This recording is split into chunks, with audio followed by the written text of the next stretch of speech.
We just ended the Passover holiday here in Israel with a reading of the Torah, with the Jews stuck in front of the Red Sea with nowhere to run as the Egyptian army was approaching to murder all the Jewish people. The Jewish people were crying out to Moses and to God, "Why did you take us out of Egypt to die like this in the desert?" To which God tells the Jewish people, "Stop screaming at me!" Meaning, he was telling us, do something, don't just scream at me. Upon which the Jewish people then walked into the water of the sea. It split, and the Jewish people were saved. God waited for the Jews to have enough faith in him and do something to save themselves.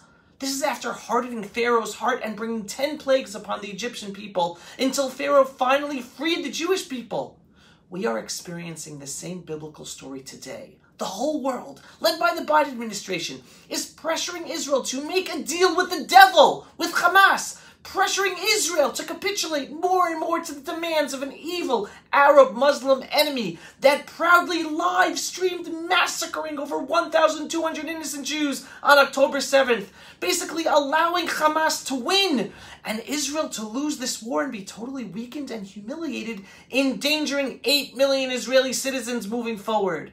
Israeli leaders keep on capitulating to these demands, yet it is Hamas that keeps on saying no. It is like God is hardening their hearts, ensuring that Israel continues this war until the end, despite the weakness of our own leaders, unable to stand up to the pressure of the Biden administration, literally threatening Israel with prosecution of war crimes at the International Criminal Court. God is screaming at the Jewish people, "Stop screaming at me, have faith in me, and do something, do what you have to do." The Jewish people in Israel are ready, and we are being forced to continue this war until the end, despite the pressure from the Biden administration, our own weak leaders unable to stand up to President Biden. And as I tell you all this, we see this concept of "stop screaming at me, do what you have to do" being implemented by the Jewish people in Israel today. Jews want to finish this war, and as reported in the news just now, the Prime Minister's office called a meeting with representatives of the Heroes Forum. Who are they? They represent hundreds of families of IDF soldiers murdered in this war, who want and are demanding a full IDF victory to this war, to destroy Hamas, protect all of Israel, and free the captives. So why did Netanyahu call an urgent meeting with them? Because they announced that they would be going on a hunger strike if the operation in Rafah in Gaza continues to be delayed because of pressure from the world. The Forum published a statement on the eve of Passover saying, in light of international pressures and in the face of the unbearable delay, the Heroes Forum of the Bereaved Families announces a hunger strike that will begin immediately after the holiday until the IDF forces enter Rafah in Gaza.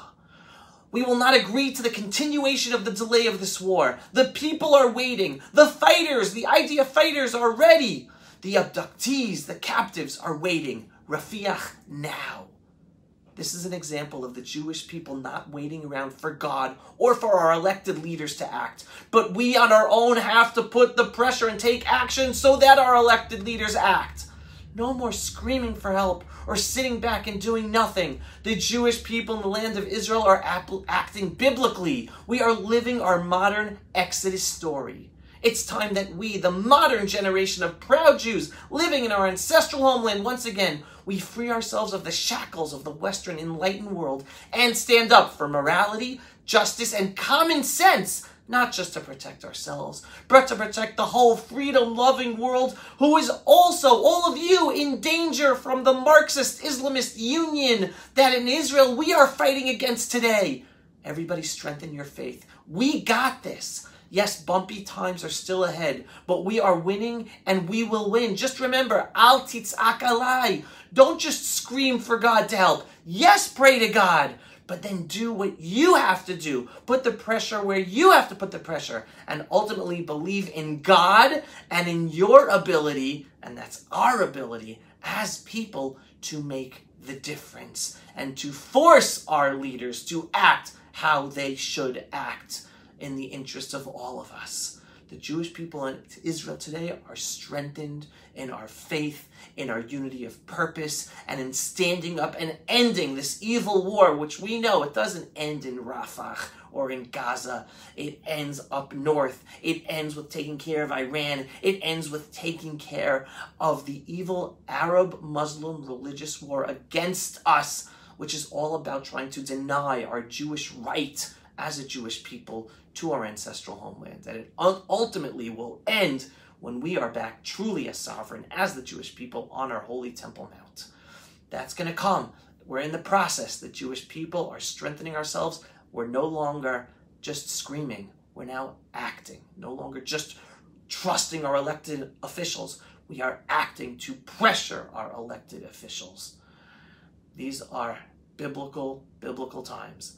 If you are not yet a subscriber to my daily Pulse of Israel video or podcast, go to pulseofisrael.com and click to subscribe. And to support more people seeing our videos and hearing these messages with the inspiring, politically incorrect truth, go to pulseofisrael.com and click to subscribe.